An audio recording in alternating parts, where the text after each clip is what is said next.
What's up everybody, Vin here from Vapes, and today we're doing a hardware review. That is right, we are checking out this little device. This sexy little device. It doesn't come obviously with the dripper or anything like that, or the tank, but we are checking out the Kangertech Kbox 70w. Now overall my impressions of this, it's a fairly decent drive. Don't know why I said drive there, because something actually popped up. It's a decent device, and it's not bad.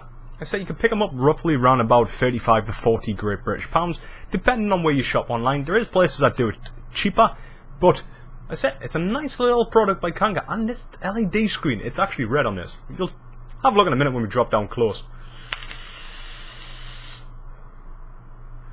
But it delivers a nice vape no matter what I've actually put on this. I have played around with it a little bit, and I thought, hey, let's actually show you all about it. So we're going to jump up close and we're going to check it out. We're going to talk about some of the features. It is a really simple device to use, and I would actually recommend it. I would actually go out and buy another one, because I actually bought this one, so I would definitely buy another one. So let's jump down close.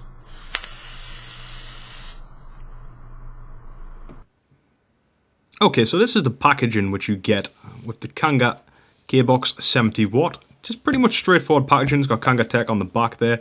You do have your scratch and seal logo, and it tells you a little bit of information on the back. It tells you about the height, which is 82mm, the length is 46mm, width 22mm, so it's a pretty damn small device.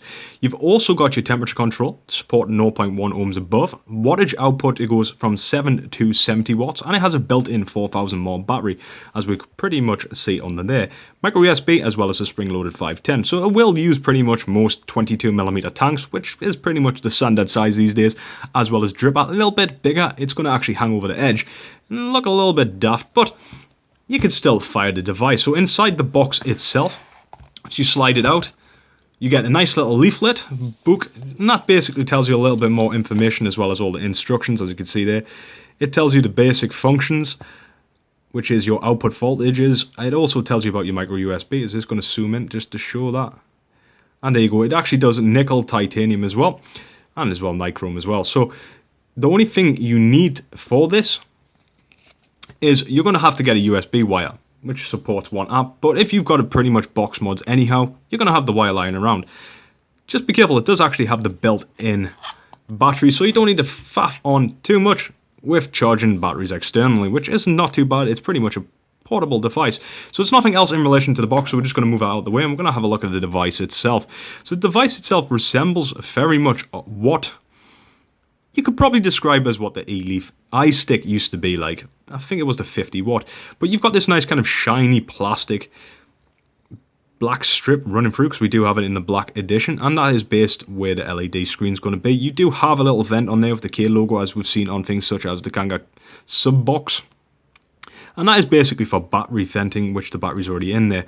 But you can't really see the battery too well, because they've got it nicely blended. On the back end, you have your fire button, which is sitting right at the top there, as well as the Kangertech and your micro USB, so you can actually charge it with this standing up. Your 510 spring-loaded connectings on the top of the 22mm, and it does actually engraved have the Kbox 70W, so you know what type of device it is. So onto the device itself. Operation of this device is pretty damn straightforward. 5 clicks will turn it on. There you go. Kangertech is logo coming on, and as you can see, it says 9.99 ohms at the moment. Don't worry about that. It's basically telling me I don't have a tank or a dripper or anything connected to the 510 pin. But as you can see, it is 70 watts. It won't go any higher. The screen does go off rather quick, and when we fire the button, that is flashing, telling us there's nothing screwed in. So we're going to actually screw a tank on there just to quickly show you the operation of this device. Let's just get that screwed in. We're going to use the Royal Hunter just for this demonstration. So I have been using this device. I have been rather satisfied with it, because it is pretty damn straightforward. So now we screwed that on. As you can see, new atomizer, yes or no? Yes. So that is now telling us that it's 0.52 ohms is what we want at 70 watts. Now to turn it down, we're going to use this button. So this is the plus and this is the minus. Now the problem with the plus and minus, it doesn't actually have it on. So that's always going to be your plus on this side, and that's always going to be a minus. You need to keep that in mind when we're going to switch the screen. We're just going to turn this down just about 40. And as you can see, it scrolls down in 0.1s. So it is rather slow at scrolling down. It doesn't jump ahead like some of the newer devices out there. So you will be sitting for a little while scrolling down. And if you do see some pink in the background, it's because I'm using my wife's mobile phone to record this, because she has a better camera than me, believe it or not.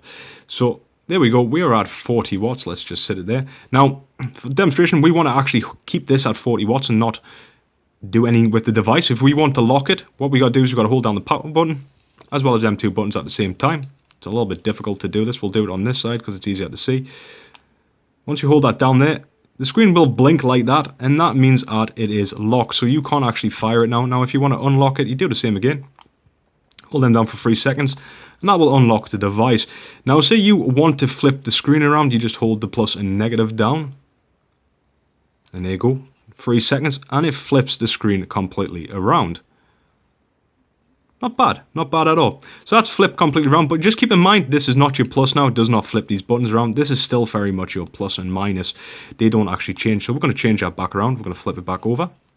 Now, this device does actually do temp control. Now, getting into temp control is pretty straightforward. It is a very easy device to use. 3 clicks of the power button. 1, 2, 3. And as you can see there, we are now in nickel temp control. 230 degrees it's in there in Celsius. And we can hold down the button to go into Fahrenheit. It does actually wrap around between Celsius and Fahrenheit, which is all good and dandy. And that goes up to 600 Fahrenheit. And 3 clicks again. We'll now switch it into titanium. As you can see there, the titanium has changed. So the options overall on this device are pretty straightforward. It is really, really easy to use. We're going to kick it back into our wattage mode because we have camphor in the dripper. And if we hold down the fire button, it fires up damn bloody quick. So there's smoke all over. So it is really, really basic and a really, really easy device to use. Now, if you're after something which doesn't have all the bells and whistles but is straightforward to use, the Kbox series might be the one for you. If you want a little bit more power, they do actually do the 200 watt one. But the 70 watt device at the moment I am over happily with. It has actually replaced my EVIC VT because my EVIC VT unfortunately broke. And we picked up this for more simplistic reasons. Now, we're going to jump back up to the big camera and we're going to talk about some of the other features such as the protection which is actually built into this device. So, hang fire. See you back up there. We'll vape on it a little bit. Okay, so let's talk about some of the protections built into this device. Now, I've read over the manual and the manual doesn't really tell you anything. The only thing which I kind of gathered in relation to this is it won't let you fire if it's no atomizer. It comes up 9.99. It does actually have a short protection built into it. Now, if you're building on this device or you have a tank with a rebuildable deck or anything that comes in contact and shorts this device out, it won't fire. But it doesn't come up obviously on the screen. It says short. What it comes up with is 0.00 ohms, which basically allows you to know, it's like an indication at, hey, I've got a short somewhere, I need to have a look at it, it's not going to fire. Now, I did read somewhere, I'm just having a quick look down, in relation to temperature control, 1.15 ohms in temp control, it won't let you actually fire to 70 watts. Now, I don't know if that's a protection thing as well. It doesn't really state that. The manual doesn't really tell you anything about protection. Just that if you hold it down more than 5 seconds, it'll cut out. It has a short protection built in. It lets you know it's no atomizer. And if your battery's completely drained, once it gets to the point where this won't function anymore and it needs charging, it won't let you fire it anymore. It just will not fire tanks on top of it. So that's the only kind of protection which is in this device, which I've been able to find out. There might be a little bit more information on Kanger's website, but overall, it's not bad. It's tiny. It sits in your hand. It's really nice to grip. Nice little stealth device. It doesn't have stealth mode to turn the screens on and off. But overall, it's not a bad device to carry around. Probably one of my all-day kind of go-to devices right now, which I've been grabbing because of the 4,000 mAh battery. Battery span on this isn't too bad. I say if you're vaping on it constantly, back-to-back, non-stop, the battery life's going to drain rather quick. But because it's 4,000 mAhs, it's not bad at all. It does stand up compared to some other devices out there, such as the EVIC VT, depending on what battery you have in there. If you've got a 3,000 mAh battery, this has got 1,000 more, if you look at it that way. But overall, it's a very simple to use device, and I would definitely recommend it. Definitely check it out. They do a higher one as well. They do 200 watts, I do believe, or it's 150, one of the two. They've got various different models, but this is a nice device, and overall I am very, very satisfied with it. So I would definitely go and purchase another one. Like I said, it cost me £35, and it replaced my EVIC VT because it broke, and I'm really, really happy with it. So yeah, until then, stay safe, vape happy, blow you out the cloud.